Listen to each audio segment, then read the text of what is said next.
The starship Valiant moved slowly through the darkness of space. Commander Jake Harris stood at the main window and watched as a strange new world came into view. The planet glowed with a soft purple light. Silver clouds moved across its surface like rivers in the sky. It was the most beautiful thing Jake had ever seen. He had been a commander for 7 years. He had visited many planets and met many different people. But this mission was different. This was the first time humans would meet the HFY, the most powerful alien race in this part of the galaxy. Lieutenant Nina Brooks walked up and stood beside him. She was his second in command and his closest friend on the ship. She held a small computer tablet in her hands. "Are you ready for this?" she asked. Jake took a deep breath. "As ready as I can be." Nina looked at her tablet. "The HFY are not like any species we have met before. They have special powers. They can read minds. They can make you feel emotions that are not your own. They can enter your dreams while you sleep." "I read the reports," Jake said. "Reading reports is different from experiencing it," Nina replied. Her voice was worried. "Their ambassador told us something important. Before any trade agreement can happen, a human must pass a test. You have to spend time with a member of their royal family. Some kind of compatibility trial." Jake nodded. He knew about the trial. That was why he had been chosen for this mission. He was known for staying calm in difficult situations. Other officers had broken under pressure. Jake never did. The doctors back on Earth could not explain why, but his mind was stronger than most humans. "How long is the trial?" he asked. "One full rotation of their planet. About 30 hours in our time. And if I fail?" Nina did not answer right away. When she spoke, her voice was quiet. "Then the alliance fails. The HFY will close their borders to all humans. We will never get another chance." The shuttle bay door opened, and Jake walked toward the small transport ship that would take him down to the planet's surface. His crew saluted him as he passed. He could see the worry in their eyes. They all knew what was at stake. The shuttle ride down was rough. The planet's atmosphere was thick with strange particles that made the ship shake and rattle. Jake held onto his seat and tried to stay calm. The pilot, a young man named Sam, fought with the controls. "Almost there, Commander," Sam said through gritted teeth. They broke through the clouds, and Jake saw the alien city for the first time. Tall towers of crystal rose up from the ground like giant fingers reaching for the sky. The buildings caught the light of the two suns and scattered rainbows in every direction. It was like nothing Jake had ever seen in all his years of space travel.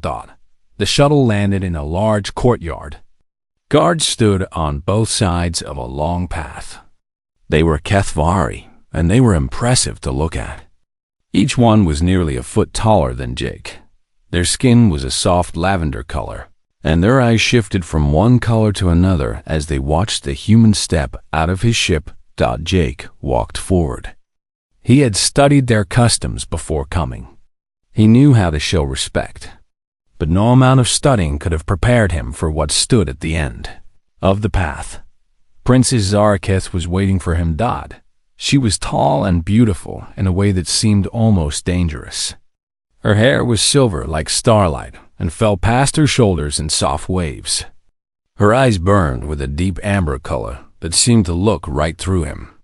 She wore a dress made of material that shifted and changed like water. She did not smile. She did not offer any greeting. She simply watched him approach with the cold interest of someone examining a small insect. Jake stopped a few feet away from her and placed his hand over his heart. This was the traditional HFY greeting. He bowed his head slightly. "I am Commander Jake Harris of the Earth Alliance," he said. The princess was silent for a long moment.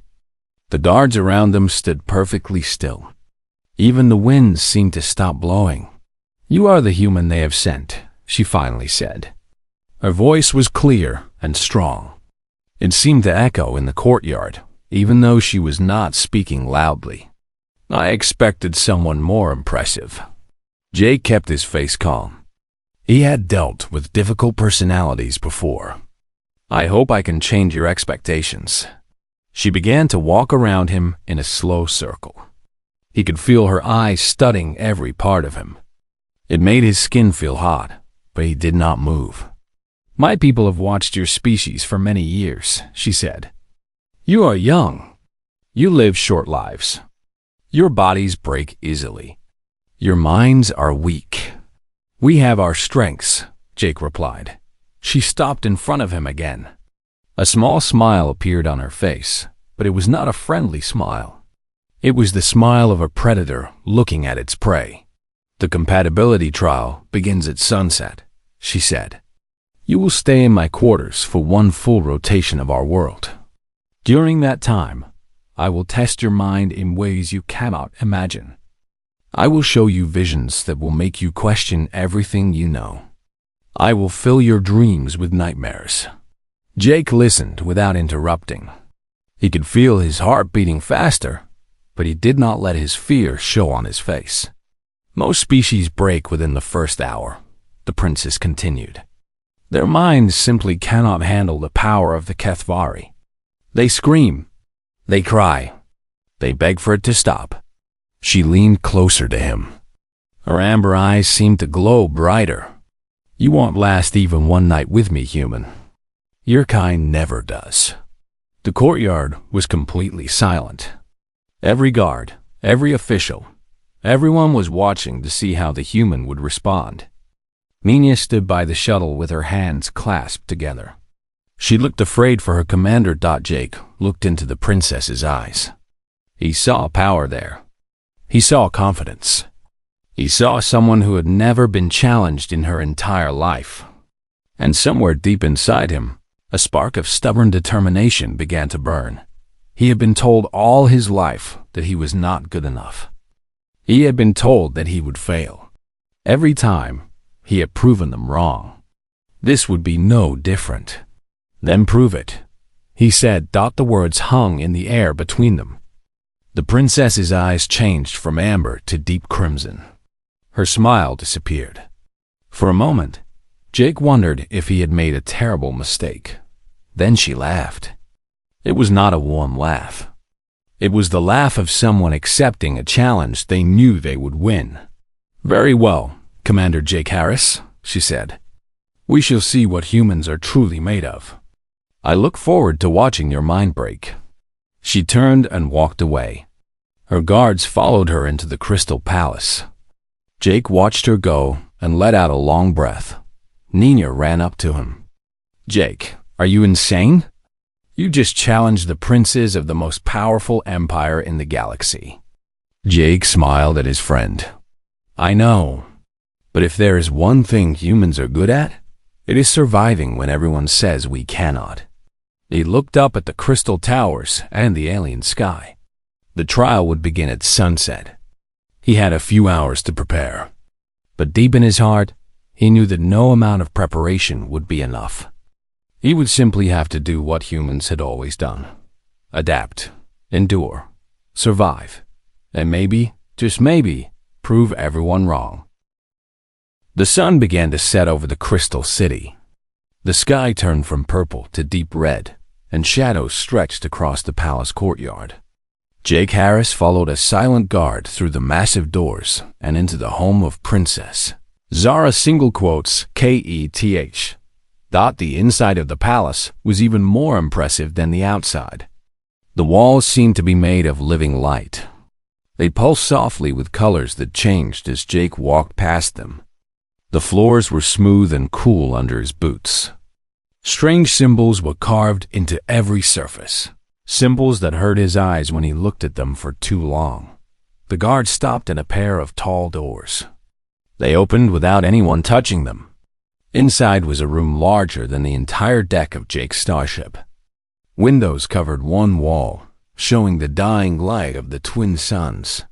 Soft furniture filled the space. Plants with silver leaves grew in corners, their branches moving slightly as if breathing. Princess Zarakith stood in the center of the room. She had changed her clothes. Now she wore something simpler, a flowing robe of dark purple that matched the evening sky outside. Her silver hair was loose around her shoulders. Her eyes still burned with that unsettling amber light. "Welcome to my quarters, human," she said. "This is where you will spend the next 30 hours. If you survive." Jake stepped inside. The moment he crossed the doorway, he felt something change. The air was different here. It felt heavy, almost alive. There was a pressure building behind his eyes, and whispers seemed to come from everywhere and nowhere at once. "Your body is reacting to the psychic field," the princess explained. She watched him with great interest. "This room is filled with my energy. Most aliens start screaming the moment they enter. Some fall to their knees and cannot get up." Jake forced himself to breathe slowly. The pressure was uncomfortable, but he had felt worse. He remembered the time his ship had lost all oxygen, and he had to breathe emergency air for 6 hours. He remembered the time he had been held prisoner by space pirates who had tortured him for 3 days. This was just another kind of pain. He could handle pain. "Is this supposed to be difficult?" he asked. For just a moment, surprise flickered across her face. It disappeared quickly, but Jake had seen it. She had expected him to break already. She raised one slender hand. "Let us see how long your confidence lasts."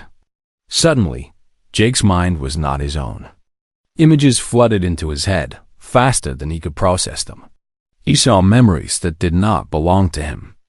A small girl with silver hair crying alone in an empty room. A young woman standing before a crowd of thousands, feeling the weight of their expectations crushing her heart. A princess watching other species bow before her, always bowing, never treating her as an equal. The visions were overwhelming. Jake stumbled backward and nearly fell. His hands went to his head as if trying to hold his thoughts together.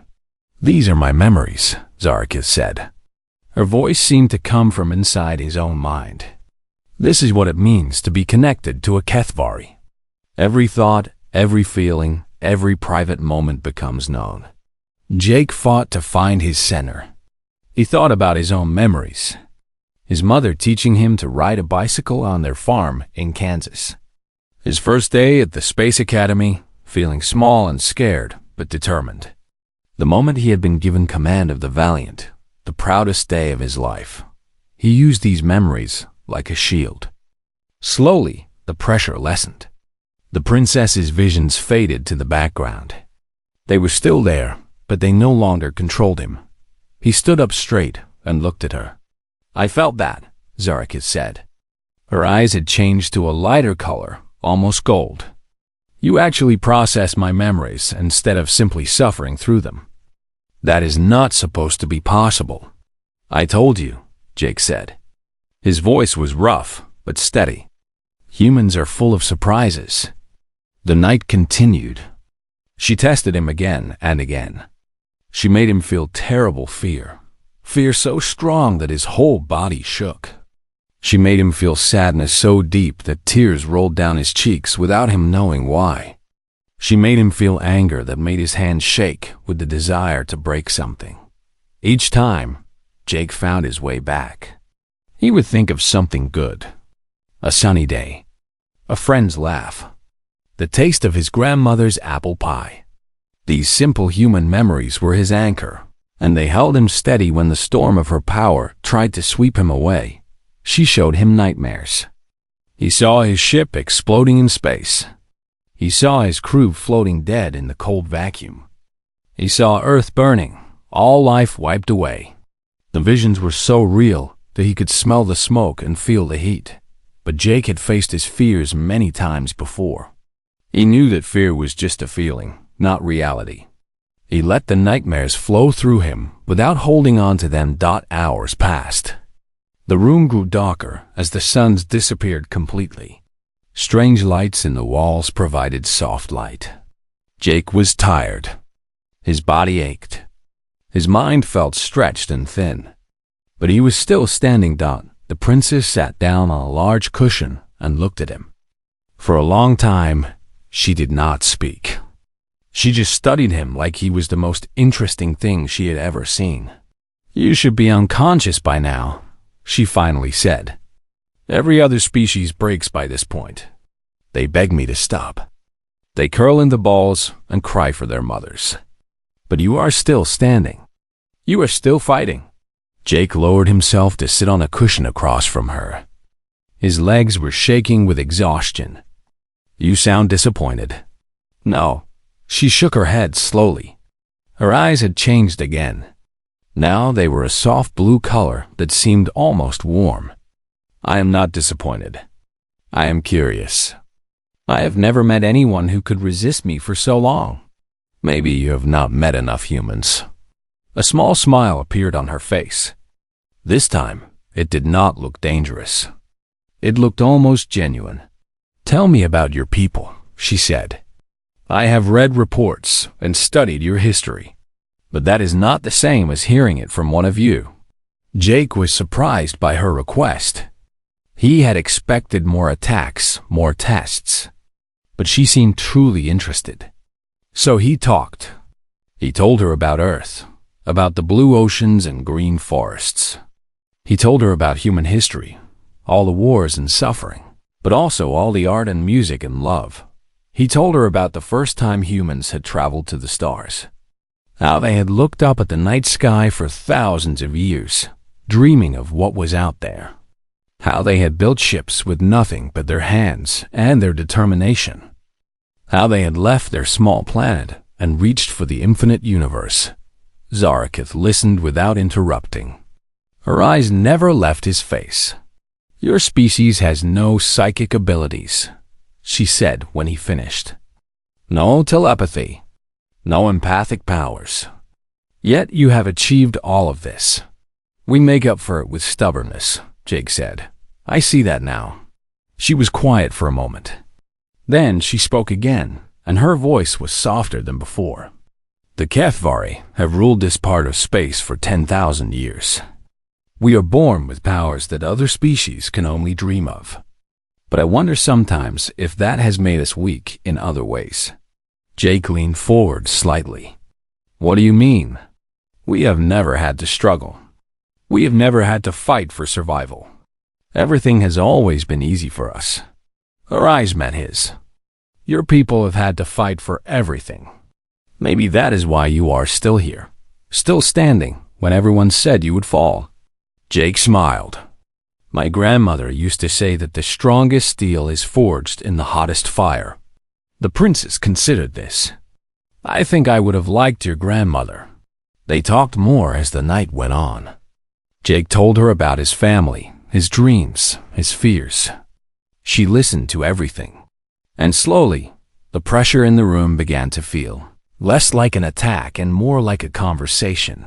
When the first sun began to rise outside the window, painting the sky in shades of pink and gold, Jake realized something surprising. He had survived the night. Not just survived. He had actually enjoyed parts of it. And looking at the princess with her soft blue eyes and her curious expression, he wondered if maybe she had enjoyed it too. The second day of the trial brought new challenges. Jake woke from a short sleep feeling more tired than he had ever felt in his life. His muscles ached. His head pounded. But when he opened his eyes and saw the crystal ceiling above him, he smiled. He was still here. He was still saying Princess Zaraketh was already awake. She stood by the window, watching the twin suns rise over her city. Her silver hair glowed in the morning light. When she heard Jake move, she turned to look at him. "You slept for 4 hours," she said. "I tried to enter your dreams, to fill them with terrors that would break your will." Jake sat up slowly. "And your mind pushed me out." There was something new in her voice, something like respect. "You dreamed of fields of green grass under a yellow sun, of a woman with dark hair who smelled like flowers. Your mother, I think." Jake nodded. His mother had died 5 years ago. He still dreamed about her sometimes. She was a strong woman. She taught me that the mind can survive anything if you give it something good to hold on to. Zarakith walked closer to him. Her eyes were a light purple color today. I have never failed to enter someone's dreams. Not once in my entire life. She sat down beside him. You are different from any being I have ever met. Before Jake could respond, a bell chimed somewhere in the palace. The princess's expression changed. The softness disappeared, replaced by the cold mask she had worn when they first met. The second part of your trial begins now, she said. Come with me. They walked through the palace together. Guards stood at every door, their eyes following Jake with suspicion and curiosity. He could feel their minds pressing against his, testing him, trying to read his thoughts.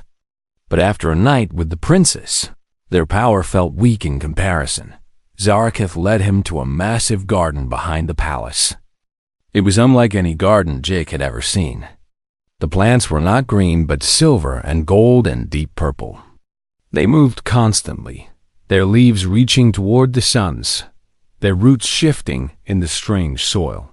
These are mind flower plants, the princess explained. They respond to psychic energy. They can sense thoughts and emotions.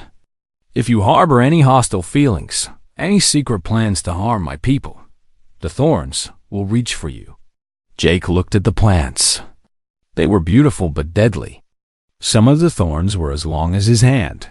Walk with me, Zarakith said, and try not to think anything bad. They entered the garden together. At first, the plants remained calm. Their silver leaves brushed gently against Jake's shoulders as he passed. But then they came to a section of larger plants with blood-red flowers. One of the plants moved suddenly. A thorn scratched Jake's arm, drawing a thin line of blood. He winced but did not cry out. You felt fear, the princess said. Fear that the alliance might fail. Fear that you might let your people down. Jake looked at his arm. The cut was small but stung badly. Is fear considered hostile? The plants cannot tell the difference. She reached out and took his hand. Her touch was cool and sent a strange tingle up his arm. Focus on me.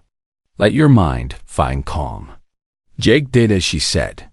He focused on her hand in his. He thought about the conversations they had shared during the night. He remembered her laughter, rare and precious. When he had told her a joke about a farmer and a spaceship, the plants around them relaxed. Their thorns pointed away. The red flowers turned toward Jake, as if looking at him with new interest. Good, Zarakith said softly. Very good. They walked through the rest of the garden without any more attacks. When they emerged on the other side, Jake realized he was still holding her hand. He let go quickly, feeling his face grow warm. The princess pretended not to notice. There is one more test for today, the most difficult one. She led him to a great hall at the center of the palace. The doors were gold and covered with symbols that glowed with inner light. 2 guards stood on each side, their armor bright and their faces serious. Beyond these doors sits my father, Zarakith said, the emperor of the Cathvari. His psychic power is greater than mine, greater than anyone's. Entire armies have fallen to their knees at his mental command. Jake swallowed hard. And I have to meet him? Yes. If you are to prove that humans are worthy of an alliance, you must face the emperor himself. She looked at him with eyes that had turned silver, matching her hair. I will not lie to you, Jake. This will be the hardest thing you have ever done. His power is like standing in the middle of a hurricane. It will try to tear you apart. But you'll be there with me? She hesitated. I will be there, but I cannot help you. If I try to protect you, my father will see it as a sign that humans are too weak. The alliance will fail. Jake took a deep breath. He thought about everything he had survived so far. The first night of mental attacks, the nightmare visions, the Mindflower Garden, Each challenge had been harder than the last. But he was still standing. "Okay," he said. "Let's do this." The doors opened. Jake walked forward into the throne room of the Emperor. The room was enormous. Crystal columns rose up to a ceiling so high it was lost in shadows. Light came from everywhere and nowhere. And at the far end, on a throne of pure white crystal, sat the Emperor of the HFY. He was old. That was Jake's first thought. Ancient, really. His lavender skin had faded to almost white. His hair was long and silver like his daughter's, but thin and wispy. His eyes were pure gold, with no pupils at all. And his power hit Jake like a wall of stone. Jake gasped and fell to his knees. The pressure was incredible. It was not like the princess's power. Her attacks had been like storms. This was like an ocean falling on his head. Every thought was crushed. Every memory scattered. He could not remember his own name. He could not remember why he was here. All he knew was the overwhelming presence of the Emperor. From somewhere far away, he heard Zarakith's voice. "Father, he is stronger than he appears. Give him a moment to adjust. Silence, daughter." The Emperor's voice was like thunder. "If this human cannot stand before me, he has no business treating with our empire." Jake fought. He fought harder than he had ever fought before. He searched through the broken pieces of his mind for something to hold on to. And deep down, buried under all the pain and pressure, he found it. His purpose. His mission. His people. Billions of humans were counting on him. His crew. His friends. His family back on Earth. If he failed here, the alliance would never happen. Humanity would be alone in a dangerous universe. He could not let that happen. Slowly, painfully, Jake began to rise.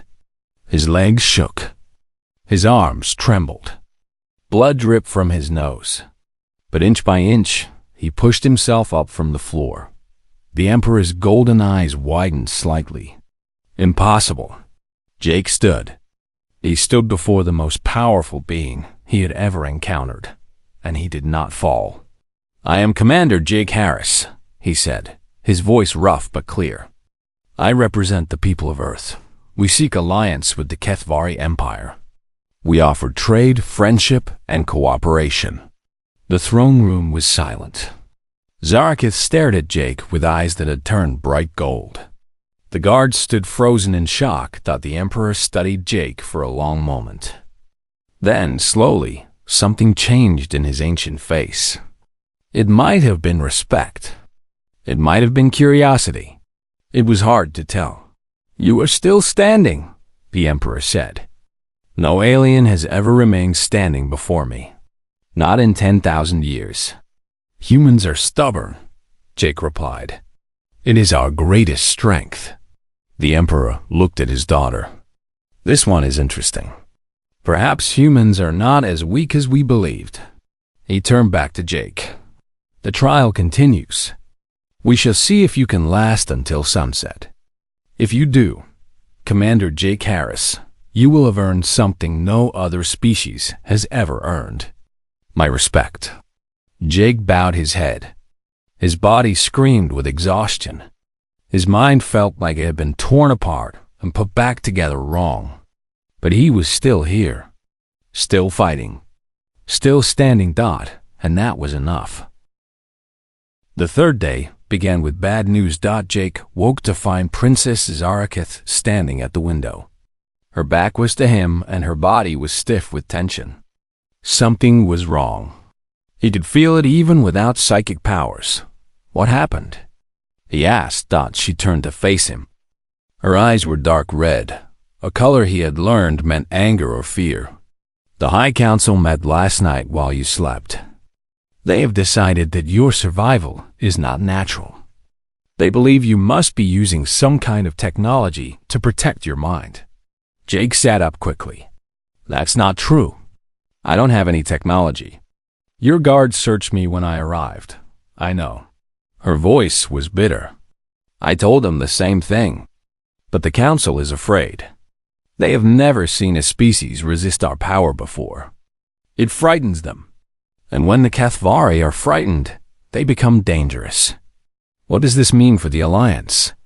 Zaraketh was quiet for a moment. When she spoke again, her voice was barely above a whisper. They are demanding a final trial. A psychic duel. You and I would face each other in full mental combat. No holding back. No protection. Just raw power against raw willpower.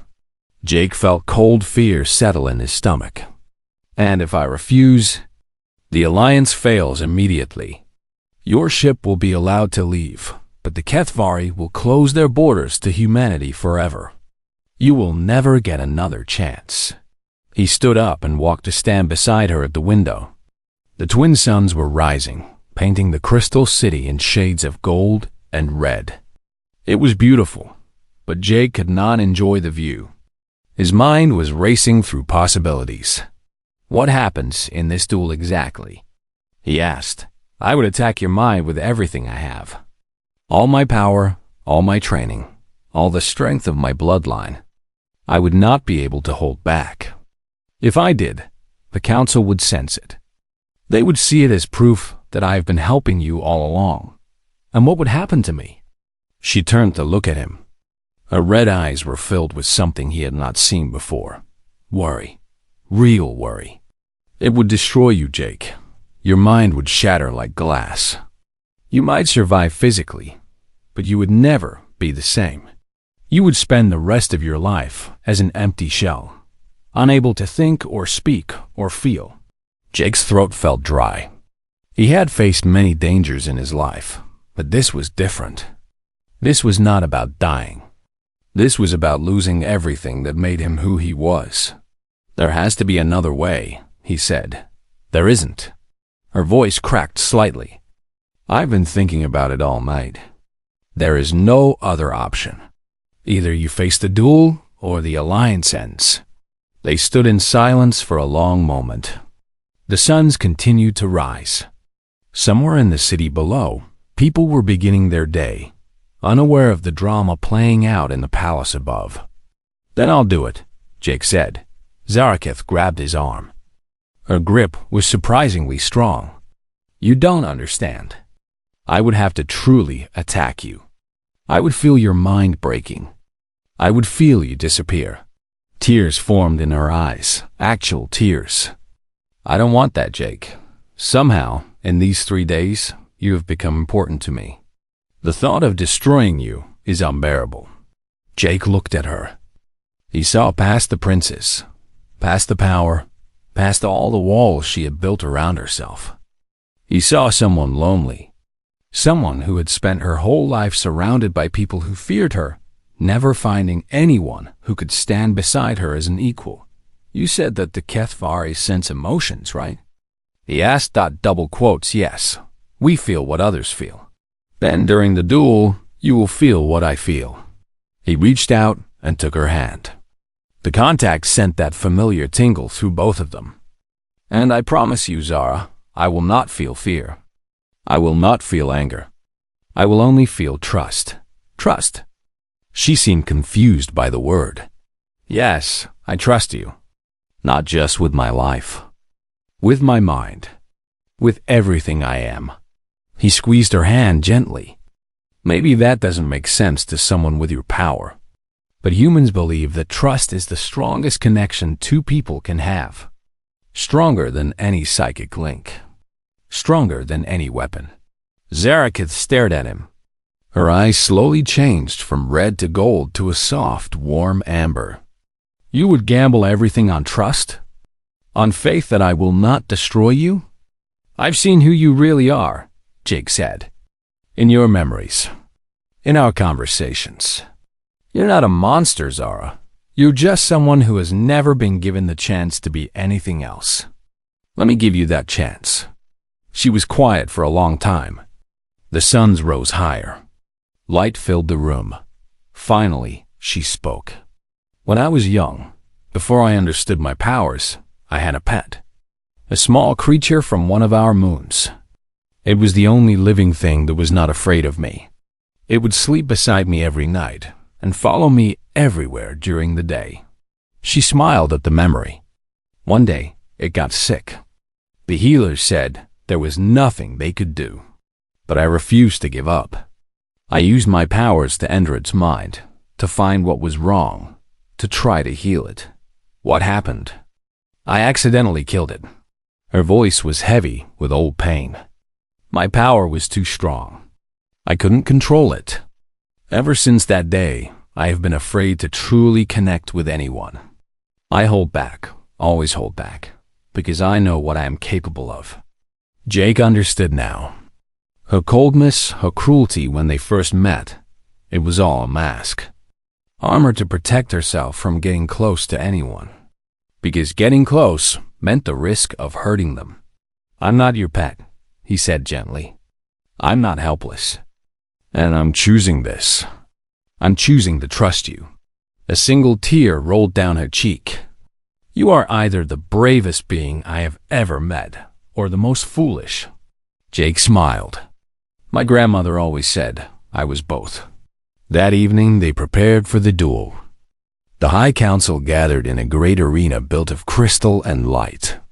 Thousands of HFY filled the seats, their colorful eyes watching with excitement and curiosity. Nina and the other humans from the Valiant were given a special platform to watch from. Jake caught his friend's eye. She looked terrified.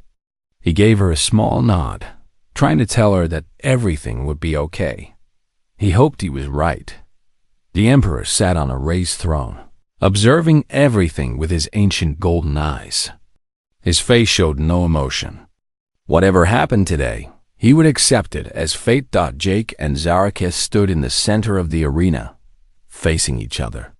She had changed into battle clothes, a tight suit of dark purple that seemed to absorb light.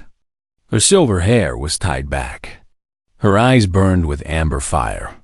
I will try and make it quick, she whispered, so quietly that only he could hear. If I have to break you, I want it to be fast. Jake reached out and took her hand one last time. Remember what I said. Trust. Whatever happens, I trust you completely.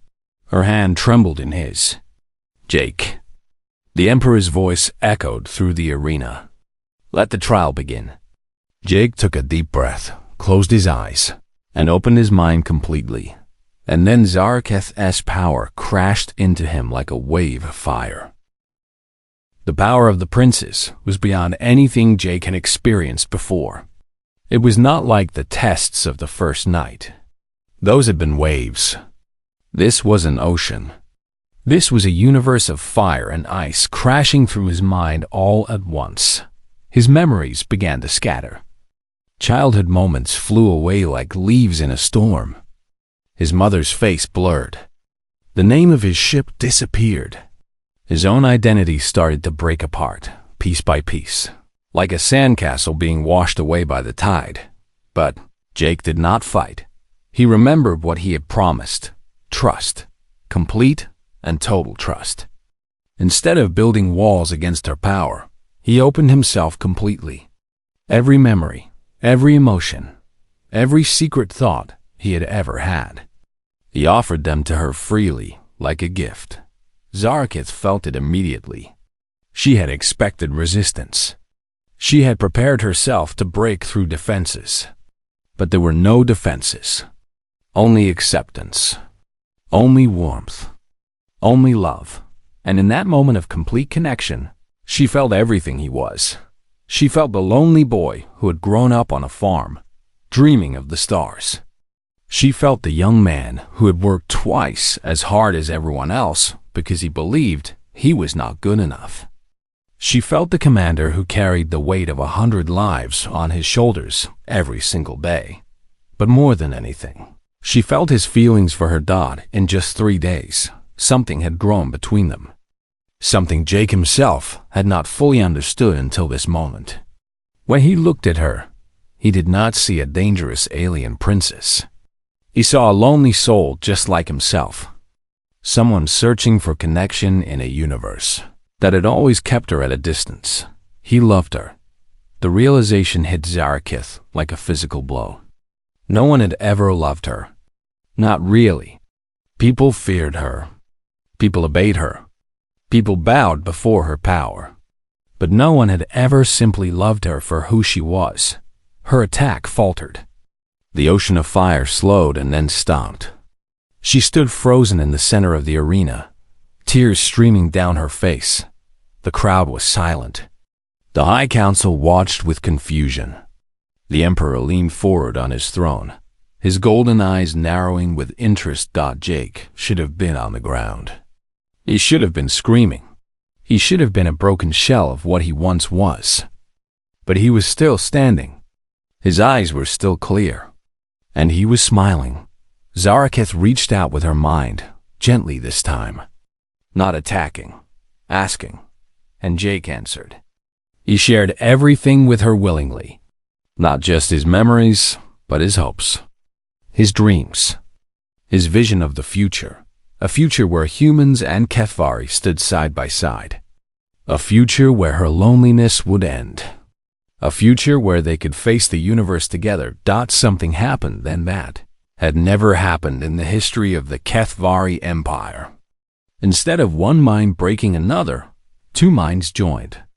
Not through force or conquest, but through choice. Through trust. Through love, their hands found each other.